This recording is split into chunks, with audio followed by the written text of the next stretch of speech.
합의서를 둘러싸고 이견이 있을 때 무조건 결정적인 이것을 적어야 합니다. 합의서를 작성했는데 합의서에 약정한 대로 2억 원을 지급하지 않고 있어요. 알고 보니 저쪽에서는 합의서 금액에서 공제할 돈이 있다고 주장하고 있거든요. 당사자 사이의 합의서에 대한 이견으로 갈등이 많이 발생합니다. 먼저 여러분께서 알아두셔야 할 판례가 하나 있습니다. 합의서를 둘러싸고 이견이 있을 때 무조건 결정적인 이것을 적어야 합니다. 끝까지 시청하셔서 도움을 받으세요.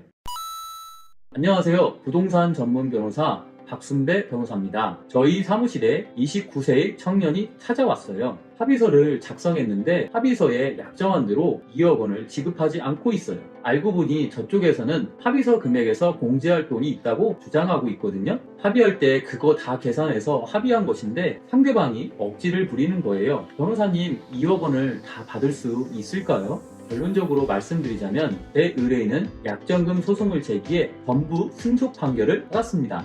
왜 그런 것인지 상세하게 알려드릴게요. 당사자 사이의 합의서에 대한 이견으로 갈등이 많이 발생합니다. 왜 갈등이 많이 발생할까요?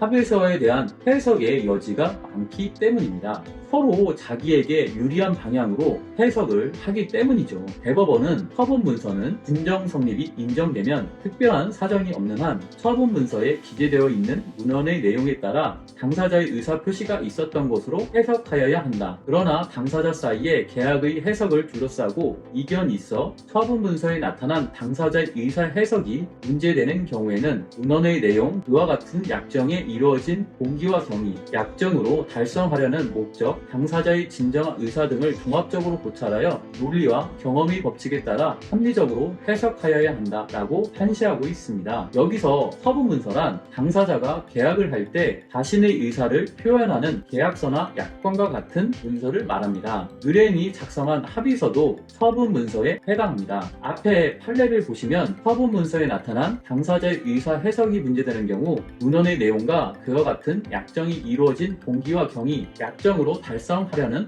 목적, 당사자의 진정한 의사 등이 중요하다고 나와 있습니다. 이 사례에서는 2억 원이라는 금액이 피고가 받아야 할 돈이 반영되어서 2억 원이라는 금액이 나왔는지 아니면 반영하지 않고 2억 원이 나왔는지를 판단하는 것이 핵심이었습니다. 우리 측 주장은 그 당시 원래 받아야 할 돈이 2억 7천만 원인데 그 금원을 반영해서 2억 원이 됐다는 주장이었습니다. 상대방은 무조건 2억 원에 반영된 것이 아니라고 주장하는 것이었죠. 판사님은 원고들과 피고들 사이에 이 사건 매매 계약의 해지에 따라 반환할 매매대금에 관하여 피고들이 원고들 측으로부터 지급받은 매매대금에서 계약금과 피고들이 토지에 투입한 개발비용 등 합계 7천만 원을 공제한 2억 원을 반환하면 토지 매매와 관련된 모든 채권 채무가 정리되는 것으로 합의하고 이 사건 약정서를 작성하였다고 보는 것이 사회통념에 부합한다는 것입니다. 지금까지 사항을 정리해드리자면 합의서 등 처분 문서의 해석과 관련하여 여지를 남기면 안 된다는 것입니다. 예를 들면 피고가 원고에게 가지고 있는 개발비용 청구 채권을 포기한다라든가 당사자 간의 2억 원 외에는 더 이상 채권 채무 관계가 존재하지 않는다는 문구가 들어갔다면 갈등이 발생하지 않았겠죠.